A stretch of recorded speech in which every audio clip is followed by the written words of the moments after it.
안녕하세요. 여러분에게 도움을 주는 복지 소신 김신혜입니다. 긴급 속보입니다. 내년 2025년 예산안이 확정 발표되었습니다. 이 안에는 기초생활수급자, 취약계층, 어르신, 한부모 취약 아동, 출산, 육아 가구, 청년, 중장년 등에 대한 혜택들이 있는데요. 2015년에는 어떤 부분이 확대되며 우리에게 어떤 혜택이 있는지 알아보는 시간을 갖도록 하겠습니다. 9월에는 좋은 일들만 가득하시고 좋은 복 많이 받으시기 바랍니다. 그럼 오늘 영상도 시작하겠습니다. 시청하시기 전에 구독과 좋아요, 알림 설정 눌러주세요. 앞으로 좋은 소식 많이 들으실 수 있습니다. 여러분의 한 번의 클릭이 저에게는 아주 큰 힘이 됩니다. 부탁드립니다. 구독과 좋아요 꼭 눌러주세요. 그럼 시작하겠습니다. 정부에서 2025년 예산안 수혜자별 민생사업을 발표했습니다. 먼저 취약계층 부분부터 보겠습니다. 기초생활수급가구에 연간 최대 3,086만원을 지원하는데요. 생계급여 같은 경우 연 2,200만원에서 2,341만원으로 확대하며 의료급여는 연 7만원에서 14만원, 주거급여는 서울 기준으로 연 최대 632만원에서 654만원으로 확대되며 교육급여는 고등자녀 1인 기준 연 73만원에서 77만원으로 확대합니다. 그리고 내년부터는 4대 바우처를 추가로 지원합니다.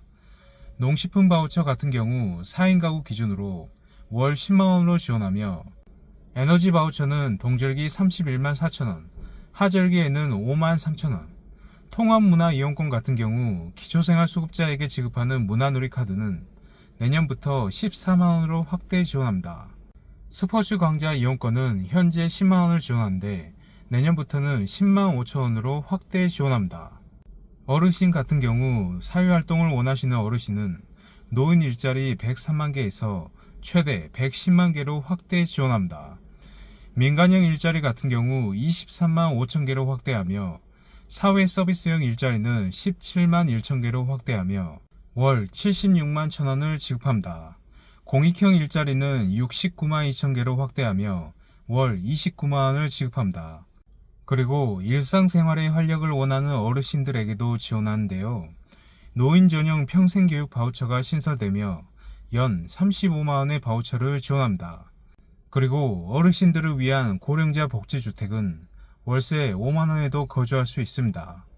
연 1,000호에서 3,000호로 3배 확대하고 복지주택 단지 내 돌봄 복지관 4개소를 신규 도입합니다. 이번에는 한부모 취약 아동에 대한 부분입니다.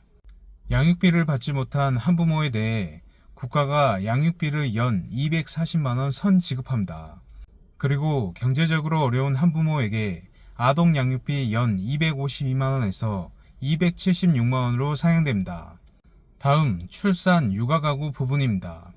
출산 육아가구를 위해 육아휴직급여 상한을 월 150만원에서 최대 250만원으로 확대하고 배우자 출산휴가급여 지원을 5일에서 20일로 늘립니다.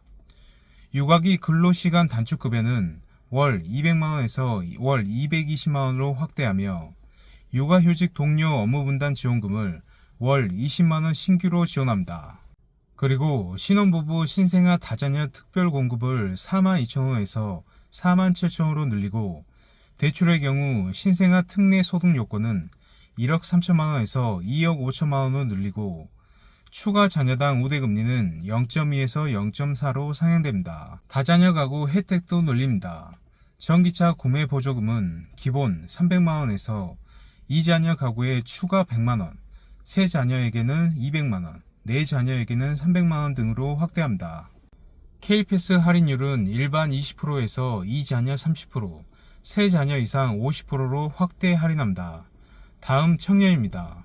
대학생은 대학생 국가장학금 대상은 100만 명에서 150만 명으로 대폭 확대하고 연 240만원의 주거안전장학금을 신설해 4만 2천 명을 지원합니다. 근로장학금 대상은 기존 14만 명에서 20만 명으로 확대합니다. 그리고 영세 소상공인의 비용 부담을 완화하기 위해 전환보증, 정책자금 상환기간을 최대 5년 연장하고 금리 7% 이상은 대안대출은 4.5%로 낮춥니다. 배달, 택배비는 연 최대 30만원을 지원하고 인건비 절감을 위한 키오스크 등 스마트 기기 보급도 6,000개에서 1만 1,000개로 늘립니다. 2025년 예산안에 군인을 보게 되면 청년 병사, 예비군에게 의무 이행에 대한 합당한 대우를 하기 위해 군인 같은 경우 병장 월급이 인상됩니다. 기존 165만원에서 월 205만원으로 인상됩니다. 병장은 월 급여 150만원과 내일 준비 지원금으로 55만원을 각각 받게 됩니다. 그리고 예비군도 지원 확대합니다. 예비군 1에서 4년차인 동원 미 참가자 훈련 참가비를 4만원을 지급하며 5에서 6년차 작게 훈련 교통비를 6천원을 지급하는 지원금도 신설됩니다. 어르신 같은 경우 사회활동을 원하시는 어르신은 노인 일자리 103만 개에서 최대 110만 개로 확대 지원합니다. 민간형 일자리 같은 경우 23만 5천 개로 확대하며 사회 서비스형 일자리는 17만 1천 개로 확대하며 월 76만 1천원을 지급합니다. 공익형 일자리는 69만 2천 개로 확대하며 월 29만원을 지급합니다. 그리고 일상생활의 활력을 원하는 어르신들에게도 지원하는데요. 노인 전용 평생교육 바우처가 신설되며 연 35만원의 바우처를 지원합니다. 그리고 어르신들을 위한 고령자 복지주택은 월세 5만원에도 거주할 수 있습니다. 연 1,000호에서 3,000호로 3배 확대하고 복지주택 단지 내 돌봄 복지관 4개소를 신규 도입합니다. 자, 오늘은 2025년 예산안 수혜자별 민생사업에 대해 알아보았습니다. 시청해주셔서 감사합니다. 9월에는 항상 좋은 일들만 가득하시고 좋은 복 많이 받으시기 바랍니다. 구독과 좋아요, 알림 설정 눌러주세요. 구독과 좋아요 누르시면 보다 좋은 정보 빠르게 전달받을 수 있습니다. 시청해주셔서 감사합니다.